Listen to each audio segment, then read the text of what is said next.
Ya, listo. Llegamos a la parte final y en esta parte final, muchachos, vamos a recordar a la unidad anátoma funcional de los riñones, llamada nefrona.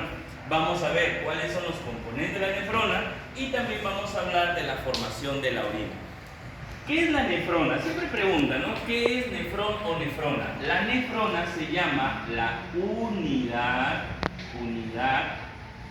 anátomo funcional de los riñones. Ok, cuando a ti te pregunten cómo se llama la unidad anatómica y funcional de los riñones, la respuesta tiene que ser nefrón, o también llamada nefrona. Otra pregunta, otra característica de la nefrona es ¿cuántas nefronas tenemos en un riñón? Y aproximadamente tenemos 1 millón de unidades por cada riñón. O sea, que para que tú lesiones totalmente tu riñón, mira qué descuidado tenemos que hacer. Tenemos que matar a 1 millón de nefronas para que tu riñón deje de funcionar. ¿Y sabes quién es el elemento que daña nuestro riñón? La glucosa. Profesor, nos acaba de regalar una galletita. No, pues, pero esa glucosa que está allí no es suficiente para dañar a tus riñones. Yo hablo de la glucosa que se elimina por exceso cuando la persona sufre ¿de qué enfermedad? Diabetes mellitus tipo 2. O sea, todo paciente que sufre de diabetes mellitus y no controla su diabetes termina dañando sus nefronas. El enemigo número 1, el enemigo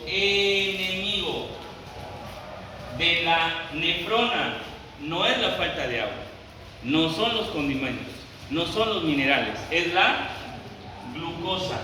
La glucosa cuando pasa por la nefrona lo daña, lo mata. Por eso que tenemos una enfermedad como la nefropatía diabética. ¿Qué es la nefropatía diabética?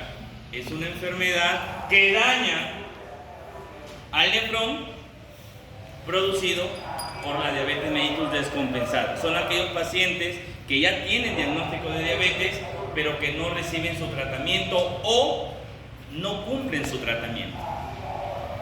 Yo recuerdo mucho un docente que ya partió, tomaba sus pastillas para la diabetes con gaseosa. Dime si eso es... Ojo, no quiero criticarlo, simplemente te pongo para que tú lo reflexiones. ¿Cómo vas a tomar tu pastilla para la glucosa, o sea, para bajar tu glucosa con gaseosa? O sea, él desafiaba a la enfermedad. Finalmente, bueno, ya su destino estaba marcado. Así que hay que cuidar. Profesor, pero yo soy jovencito, yo puedo hacer uso y desuso de la glucosa. Sí y no. Sí, porque ahorita no vas a tener las consecuencias. Y no, porque esas consecuencias van a empezar a partir, la mujer cuando sea mamá, y el varón a partir de los 30 años. Así que, si tú dices, profesor, no pasa nada, yo me tomo 2 litros de gaseosa al día. Ahorita que de joven, ahorita que tu riñón se está muriendo. Pero cuando ya el riñón se muera, ahí vienen las consecuencias. Espero lo estés entendiendo. Profesor, ¿cuántos elementos tiene esta nefrona? Tiene 4 elementos como tú lo ves en pizarra. Mencióname los 4 elementos, por favor. El primer elemento se llama... ¿Cómo se llama el primer elemento? Corpúsculo. ¿Habla? Renal. Demal. Pi. Segundo elemento, túbulo contorneado proximal. Tercer elemento, asa de Henle. Y el último elemento, túbulo contorneado distal. Ahora sí, de verdad. Primer elemento, corpúsculo renal demal pi. Segundo elemento, túbulo contorneado. Si tú me dices TCP, no hay roche. ¿Qué significa TCP? Túbulo contorneado proximal. Tercer elemento, asa de Henle. Y el último elemento, si tú dices TCD, tampoco roche. Porque ¿qué significa TCD? Túbulo contorneado distal. 4 elementos de la nefrona. Ojo, no hay más elementos de la nefrona. Solamente son 4. Y lo vamos a graficar acá. Mira acá. Todo este elemento lo voy a encerrar, mira. Lo vamos a encerrar. Todo este elemento,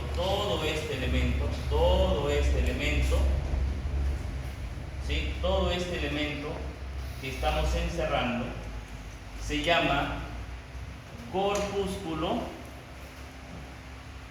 renal, que sería el primer elemento de la nefrona. Este elemento que estoy señalando se llama túbulo contorneado proximal. Este elemento que estoy señalando se llama asa de Henle, y este elemento que estoy señalando se llama túbulo contorneado distal. Repito, ¿cómo se llama todo este elemento, chicos? Ayúdenme. Corpúsculo renal. ¿Cómo se llama este elemento? TCP. ¿Cómo se llama este elemento? Asa de Henle. ¿Y cómo se llama este elemento? TCP. 4 elementos que tiene la nefrona. ¿Ok? Ahora, el corpúsculo renal, que es todo esto, te das cuenta que está formado por 2 elementos. Ahí tú lo ves clarito, ¿no? 2 elementos que forman el corpúsculo renal. El primer elemento se llama glomérulo. El primer elemento se llama glomérulo, que recuerda es un capilar. Por eso le llaman capilar glomerular, si tú lo estás leyendo del libro. Profesor, es decir, esto que usted está señalando con la flechita se llama glomérulo. Así es, muchachos, el glomérulo. Pregunta de examen: ¿de dónde nace el glomérulo? El glomérulo, si te das cuenta, nace de este vaso sanguíneo que llega, mira, aquí la sangre va a llegar por acá y va a llegar al glomérulo. Pero ¿de dónde viene este vaso sanguíneo? De la llamada arteriola aferente. Pero así como hay un vaso sanguíneo que está llegando, hay un vaso sanguíneo que está saliendo, mira. ¿Y cómo se llama este vaso sanguíneo que sale de la nefrona, del glomérulo? Se llama arteriola eferente. La arteriola eferente. Arteriola aferente, arteriola eferente. ¿Y quién está en medio? El glomérulo. Entonces yo voy a marcar al glomérulo. ¿Por qué? Porque el glomérulo es parte importante del corpúsculo renal de Malpighi. Primer elemento, glomérulo. Ahí lo tenemos. ¿Qué te pueden preguntar del glomérulo? ¿Qué epitelio tiene? Y entonces tú dices, el glomérulo tiene epitelio simple plano. Pregunta de examen: ¿qué epitelio tiene el glomérulo? Como es un capilar, tiene que ser simple plano. Profesor, ¿cuál es el segundo elemento? Este que está con verde. Este que está con verde, ¿cómo se va a llamar, chicos? La cápsula de Bowman. Muy bien. La cápsula de Bowman. Esta cápsula de Bowman también la vamos a encerrar porque esta porción importantísima, ¿para qué? Importantísima para la formación del corpúsculo renal. Entonces, muchachos, ¿cómo se llama el segundo componente? Cápsula de Bowman. Por favor, ¿me puedes ayudar refiriéndome o hablando cuáles son los 2 componentes que forman el corpúsculo de Malpighi o no? ¿Puedes ayudarme o no? Ya, ¿cómo se llama el primer componente del corpúsculo de Malpighi? Glomérulo. ¿Cómo se llama? Glomérulo. ¿Cómo se llama? Glomérulo. Glomérulo. ¿Y cómo se llama el segundo? Bowman. Cápsula de Bowman. Profesor, ¿habrá alguna forma práctica de aprendernos? Voy a sacarme esto un momentito. No te asustes, ya estoy un poco recuperado, ya me van a dar de alta de la luxación que tuve. Aún sigue hinchadito, como ves, pero bueno. Mira, práctica, una forma bien sencilla, con tus manitos haces esto, ¿ok? Mira, vas a voltear tu manito así, ¿ok? Y vas a decir el pulgar y el meñique, ¿ok? Mira, el pulgar y el meñique. ¿Quién es más grueso, el pulgar o el meñique? ¿Cuál es más grueso? ¿La arteriola aferente o la arteriola eferente? Ahí, ¿quién se ve más grueso? La aferente. ¿Y quién se ve más delgado? Entonces dime, mira, pero presta atención pues. ¿Qué será él entonces? En el dibujo, ¿qué será el pulgar? La arteriola aferente. ¿Y qué será el meñique? La arteriola eferente. ¿Y qué ocurre si estos tres dedos los hago así? Mira a quién se parece si los tres dedos los hago así. Número. ¿A quién se parece estos tres dedos? Número. Entonces dime, cuando yo haga mi mano así, a ver, sígueme la secuencia. ¿Qué será esto? Arteriola aferente. Arteriola aferente. ¿Qué será esto? Número. Glomérulo. ¿Y qué será esto? Arteriola eferente. Mira. O sea que cuando tú hagas así tu manito, estás acordándote del glomérulo. Glomérulo, arteriola aferente y arteriola eferente. Ahora con tu otra mano haces así. Mira, ¿qué ocurre si la otra mano la haces así? ¿A quién se parece si lo haces así? Bomba. ¿A quién se parece? Bomba. Chicos, ¿a quién se parece? Cápsula A de la Bowman. cápsula de Bowman. Entonces, pregunta, si yo cojo al glomérulo y cojo a la cápsula de Bowman y las uno, ¿qué estaré formando? Repito, glomérulo más cápsula de Bowman, yo lo junto, ¿qué estaré formando? Glomérulo más cápsula de Bowman, ¿qué estaré formando? Corpúsculo. El corpúsculo renal de Malpighi. Si yo hago así que digo, corpúsculo renal de Malpighi está formado por dos elementos. ¿Cómo se llama ese elemento? Bomba. Cápsula de Bowman. ¿Y cómo se llama ese elemento? Glomérulo. ¿Cómo se llama la arteriola que estaba arriba? Aferente. ¿Y cómo se llama la arteriola que está abajo? Eferente. Y de esa manera aprendo el corpúsculo de Malpighi. ¿Se entendió? ¿Quedó claro? Es una forma bien práctica y sencilla, muchachos. Es recontra práctica y recontra sencilla para recordar el corpúsculo renal de Malpighi. Ahora, profesor, en el libro dice que la cápsula de Bowman tiene dos hojas. Una hoja que está pegada al glomérulo, acá mira, está pegadita, la voy a colocar de morado, mira, está pegadita al glomérulo y presenta unas células que tienen más o menos esta forma, mira. Así tiene como unos piecitos. Mira así. ¿De quién estamos hablando? ¿Cómo se llama esta célula que tiene como unos piecitos? Estamos hablando de los podocitos. Pregunta, ¿cómo se llama esta parte de la cápsula de Bowman? Se llama la capa visceral. Se llama la capa visceral. Pero así como tenemos una capa visceral, también tenemos hacia afuera de la nefrona, mira, esta de acá, mira, esta de aquí. Mira, sus células son alargadas, mira. Sus células son alargadas. Mira, por favor, sus células son alargadas y están rodeando así a esta cápsula de Bowman. ¿De quién estamos hablando? De la capa parietal. Y aquí tenemos la capa parietal.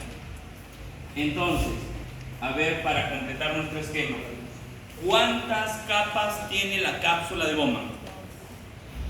Vuelve a hacer así tu mano. Dime, ¿la palma es igual que el dorso? No. ¿Cuántas caras tiene la mano? Dos. ¿Cómo se llama esta cara? Palma. ¿Y cómo se llama esta cara? Dorso. La cápsula de Bowman es igualita. ¿Cómo se llama la que está adentro? Capa. ¿Y cómo se llama la que está afuera? Capa parietal. Entonces dígame, ¿cómo se llama la interna? La capa interna. Se va a llamar la capa interna. Se llama capa visceral. Pregunta, ¿qué tiene la capa visceral? ¿Cómo se llama la célula que está en la capa visceral? Podocito. Pregunta de examen. ¿Y cómo se llama la capa externa? La capa externa se llama la capa parietal. Esta capa parietal, muchachos, esta capa parietal presenta epitelio simple plano también. El epitelio simple plano. ¿Ya está? Muy bien, eso sería el corpúsculo renal de Malpighi. Luego en el TCP yo tengo que hacerle recordar que el TCP tiene unas células redondas. Mira, tiene unas células redondas. Y estas células redondas son peluditas. Mira, las células que tiene el túbulo contorneado proximal, así tiene bastante pelitos. Se llaman microvellosidades. Entonces, la pregunta es, ¿cómo se llama el epitelio? ¿Cómo se llama el epitelio que tiene el túbulo contorneado proximal? Se llama epitelio simple cúbico con ribete en cepillo. Con ribete en cepillo. Esto le permite reabsorber. En los libros mencionan que este ribete en cepillo es como las microvellosidades que tiene el intestino delgado, que sirve para absorber los nutrientes. Lo mismo tiene el túbulo contorneado proximal. ¿Me dejo entender? Profe, el asa de Henle, ya pasamos acá, mira, el asa de Henle. ¿Qué te das cuenta del asa de Henle? ¿Alguien se da cuenta de algo, no? ¿Es igual en todo su recorrido el asa de Henle o es diferente? Es diferente. Como que tiene una porción delgada, pero tiene una porción gruesa. Entonces, el asa de Henle, para empezar, aquí ocurre, mira lo que va a ocurrir, pregunta examen, en el asa de Henle ocurre los llamados mecanismos, pregunta de examen, de contracorriente. Profesor, ¿para qué sirven estos mecanismos de contracorriente? Para diluir la orina o para concentrarla. O sea, el responsable concentrar. Para diluir o concentrar, ¿qué cosa? La orina. Cuando tú tomas mucha agua, ¿de qué color sale la orina? Transparente, como agua, ¿no? Clarita. Orina diluida. Cuando tú no tomas mucha agua o haces mucho trajín, ¿de qué color sale la orina? Amarillenta, hasta anaranjada pueden hacer, como la Fanta. ¿Sí? ¿Y eso qué significa? Orina, claro, ya no sería pichi cola, sino sería Fanta cola. Más o menos así. Se llama concentrada. Profesor, no entiendo eso de orina diluida, orina concentrada. Ándate al mercadito, acá en nuestro mercado de Ferreñato, ¿verdad? Y pide un sol de chicha morada. ¿Qué te das cuenta cuando la casera le ha echado más agua a la chicha morada? ¿Tú lo ves? Sí. Lo ves, uy, se está rala, dice que, oye, tía, no me está, ya véndame un sol más porque ya no le vas a echar agua. Porque nosotros compramos esa chicha morada, ¿para qué? Para que la mamá luego, o en casa, o el papá, o quien ayude en la cocina, ¿qué hace? Lo pone en una jarra, le echa azúcar, limoncito, piña, si te gusta, y encima le echa agua. ¿Verdad o no? Para que salga, o hielito, para que salga bacán. Pero imagínate si la chicha morada que has comprado ya está diluida, ¿le echarás más agua? No, porque va a salir rara, pues ya no vas a ver a chicha morada, va a ser agua con azúcar, nada más. Pero ¿qué ocurre cuando tú compras un sol de chicha morada y lo ves recontramorado? Así que tú mancha y ya te dejó prácticamente manchado de por vida. Claro, estoy exagerando. Es porque está concentrada. ¿Sí se entiende? Orina diluida, orina concentrada. Cuando tomo mucha agua, ¿cómo sale la orina? Diluida. Y cuando tomo poca agua y hago mucho ejercicio, ¿cómo sale? Ya, una pregunta. Cuando comes mucha carne, ¿cómo saldrá la orina? ¿Diluida o concentrada? Cuando comes solo vegetales, ¿cómo sale la orina? Entonces está la razón de por qué algunas personas se enferman más que otras, por la alimentación. Si tú solo comes carnes, arroz y carnes, cálculos renales, urea, gota, diabetes mellitus, hipertensión arterial. Pero si tú solo comes vegetales, pues vas a tener falta de proteínas, algo que la supla. Los vegetarianos, por ejemplo, los vegetarianos saben esto y ellos no comen proteína animal, pero comen proteínas derivadas de la leche o hasta el huevo o incluso algunos hasta el pescado, pero pescado con escama, porque está dentro de su dieta. En cambio, el vegano es aquella persona que solo se alimenta de alimentos que vienen de origen vegetal. No come huevo, ni leche, ni pescado. Pero tienen que suplir las proteínas para que tengan una alimentación balanceada. ¿Ves? Entonces, ¿tú qué eres? ¿Chancho? ¿Comiendo? ¿Eres chanchito? ¿Comes sanamente o comes muy rígidamente? Sano. Hay personas que dicen, disculpe, esa hamburguesa le quita la carne, le echa más tomate, más lechuga, ¿no? Y un gramo de mayonesa nomás le echa. ya son muy estrictos, no sé si me dejo entender. Oye, perdona, mira, yo me doy cuenta cuando hemos entregado este presente a las chicas, han visto la galleta, a ver, grasa saturada, sodio, exacto. La otra ya lo había comido. O sea, hay personas que consumimos sin darnos cuenta de lo que consumimos, pero hay otras personas que ya se pasan. O sea, nunca estemos en los extremos, muchachos, ese es el consejo. Hay que alimentarnos sanamente. Profe, que me quiero comer una pisita hoy en la noche, pero no lo comas a las 11 de la noche, de lo que ya te he aconsejado siempre. Cómelo 7 de la noche, 8 ya máximo, muy máximo, máximo y extremo los 9 de la noche. Pero 7, 8 de la noche creo que es ideal para comerte un poquito a la brasa, una hamburguesita. Pero ojo, no toda la semana. No toda la semana, ¿no? Para que puedas alimentarte. Listo. Profe, entonces, ¿cuáles eran las dos ramas que tenía el asa de Henle? El asa de Henle tiene una rama delgada. Mira, una rama delgada. Una rama delgadita, delgada. Y una rama gruesa. Y una rama gruesa. Pero la pregunta de examen es qué epitelio tiene cada rama. Y la rama delgada presenta un epitelio llamado simple plano. Mira, epitelio simple plano. Mientras que la rama gruesa tiene un epitelio simple cúbico. Simple cúbico. ¿Ya está? Muy bien, muchachos. Y finalmente, acá si gusta le ponemos el epitelio. Mira su epitelio. Son células alargadas, ¿ok? Mira las células alargaditas, mira, bien alargaditas, mira, pero una sola capa de células alargadas, ahí está, ¿ves?